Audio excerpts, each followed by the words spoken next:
we go. Looks like we're broadcasting now. I want to come on here today. It's 4th of July and just share something that I had written and share some thoughts. So let's go and get to the basic introduction. I am Brother Michael Champion, as many of you already know that follow the videos. Before I do this, I want to get into a little bit of an advertisement. I also have a YouTube channel by the name of As It Was in the Days of Noah and Lot. There's about 45, 50 videos on there right now. Basically, it's these older videos that I have broken down, and the hour-long programs have been turned into four-part series. The sermons, I'm putting them on there. So if you find this stuff interesting, you might want to follow it on YouTube. There's going to be a lot less restrictions on YouTube than what I have on Facebook to share. So go ahead and tune over and like that channel as well. A lot of good stuff I think is going to come out of all this. But anyway, I said some older videos are on there now. I got like four or five playlists within that one channel. But anyway, let's go ahead and jump into this. Some things I want to share with you, some thoughts that I had, some ideas. You know, because the 4th of July, there's going to be a lot of stuff going on. But anyway, let's go ahead and jump into this. Oh, excuse me. I'm sorry about that. All right. Today we celebrate nearly 250 years since the founding of our republic. Many people will undoubtedly be going to the beach, having cookouts, and throwing back a few cold ones with friends and family. But America's heritage means so much more than a couple of days off. 248 years ago, after growing weary of the tyrannical hold in Great Britain, 56 founding fathers considered the ramifications of taking on the greatest empire in the world so that they might form a more perfect union. The British colonies were plagued with heavy taxes, and they were given no voice in the British Parliament. The British Empire was completely overstepping boundaries to what the still fairly young citizens of the not yet formed United States felt comfortable with its government. Other problems rose from the Church of Europe influencing the Americas as continuing rifts in religious views clashed. The colonists believed they should not only be given a voice in government, but also be free to express themselves from whichever denomination of Christianity they wished without fear of persecution from the government. They felt their freedom of religion and not from religion was being infringed upon. Our founding fathers looked for a form of Christianity that would properly govern its people as laid out by the Holy Scriptures. In the cycle of civilization, there are basic patterns all men follow. Once a people obtain an abundance, they will be led into complacency and then apathy. Apathy will cause dependence on the system, which will lead to bondage, and the hardships of bondage will always produce great faith, which in turn will bring about courage, which will bring liberty to its people. Citing several biblical violations, founding fathers drafted and signed the Declaration of Independence as a proclamation to the world of their intentions to defect from Mother England. They felt only an educated people could properly govern themselves. And the inspiration of the establishment of private schools funded by local communities was inspired by Exodus chapter 18 verses 19 and 20. In establishing our government, these men knew the power needed to rest with the citizens who elected its leaders. They based this democratic form of government on Exodus chapter 18 verse 21. The idea of a built-in checks and balance system was formed based on Isaiah 33:22, which declared, "The Lord is my judge, my lawgiver, and my king," as reflected in our judicial, legislative, and even executive branches of our government, and our republic based on written laws came from the Ten Commandments. Furthermore, the responsibility of one's family relying solely on the individual comes from Paul's writings that a man should eat only if he works, and only infidels neglect their families. In the original Hebrew, Exodus 13 verse 18 mentions the newly formed nation of Israel as being harnessed up as for war as they left Egypt, indicating God's desires for his people to be armed. Jesus also alluded to this in Luke 22 verse 36. The psalmist wrote in Psalm 11:3, "If the foundations be destroyed, what can the righteous do?" As we can see, America has firm roots in Scripture, and it is through a proper understanding and execution of those same Scriptures that we will remain free. Both sides of the political arena have said and believe that if they have their man in the White House, things will be just fine. However, Daniel tells us God's man or king will always be in office. What's more, Isaiah chapter 3 verse 12 We are told, when we remove the pattern which God ordained for the order of both the church and the government as laid out in 1 Timothy chapter 3 and Ephesians 5 as a patriarchal establishment, we will fall under judgment.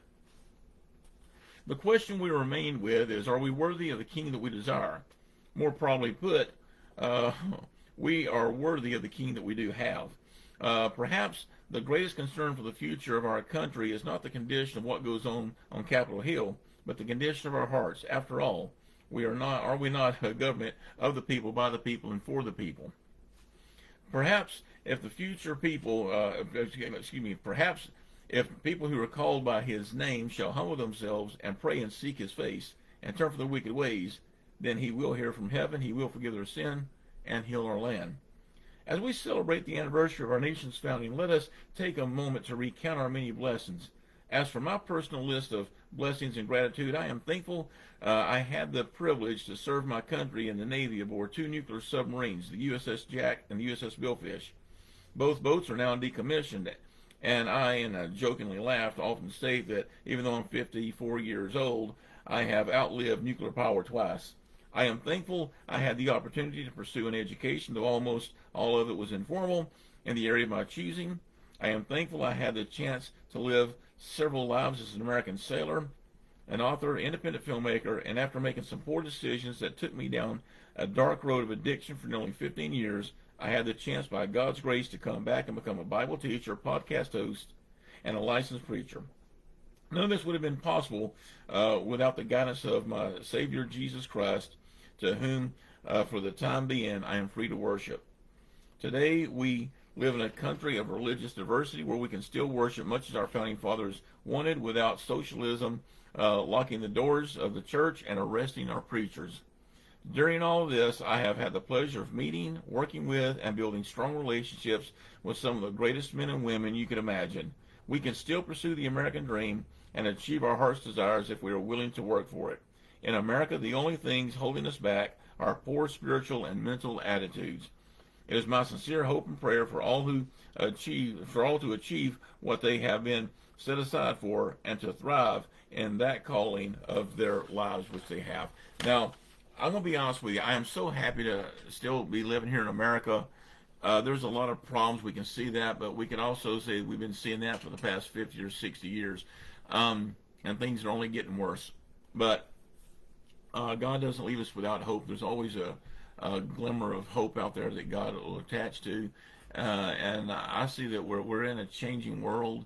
The Bible prophecy teaches that when we begin to see all these things that are happening in the world, that we should look up, because our redemption draws near, or as the King James says, draws nigh. And I just want us to kind of take a moment today as we're out with friends and family, whether it be at the beach or cookouts or whatever we may be doing, and just remember today is a very special day in our nation's history. It's not a day of revelry.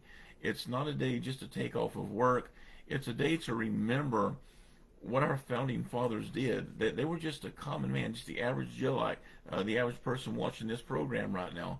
And we don't realize that they actually took on a well-armed and well-trained national empire military of Great Britain.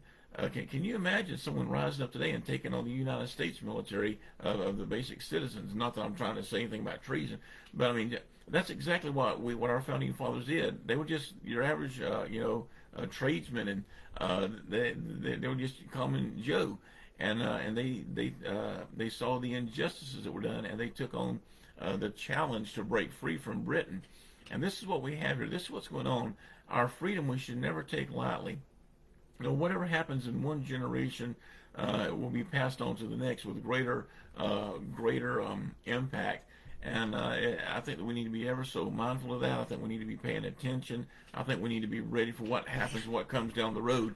And unfortunately, most people, as I get older, I see, aren't really paying attention for the future. They want what they can get right now. And this mindset is never the way you preserve a republic, which, by the way, we have a republic. We don't have a democracy. We have a republic. That means we have rules that we go by. We have a constitution. We have amendments to that constitution to include things that were originally left out, or things that might need to be broadened, if you will, in its idea or greater explained. So we do have rules we go by. It's not just a mob rule, and that's the thing about democracy. People don't realize that if you have a true democracy, then when people panic, then you have panic and hysteria steering the country, and that's obviously a terrible way to run the country. But I want to come on here this morning. I'm getting ready to go celebrate the holiday with some family, with some friends and church family, and I want to take a few minutes to come on here. I've been on here about 10 minutes. I knew it wasn't going to be that long, but I did want to come on here and just share some ideas, share some thoughts of what was going on, and let people understand that today is a very special day. For me, I love history, and I always like to take time to do this. I listen to my patriotic music.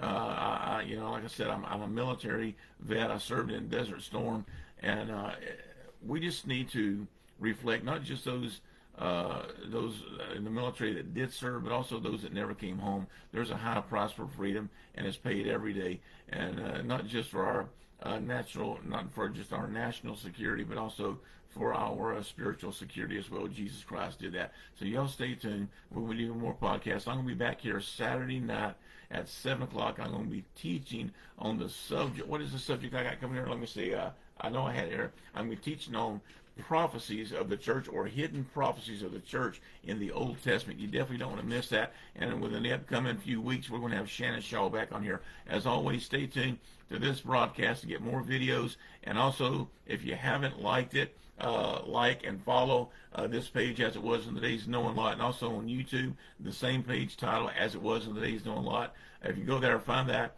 look up some videos there, and once that's the same videos that's here, I'm uploading and updating them every few days. I'm putting more stuff up there. So also like and follow that page as well, so you can find us on both pages. God bless y'all, and I hope y'all have a great and safe holiday. God bless.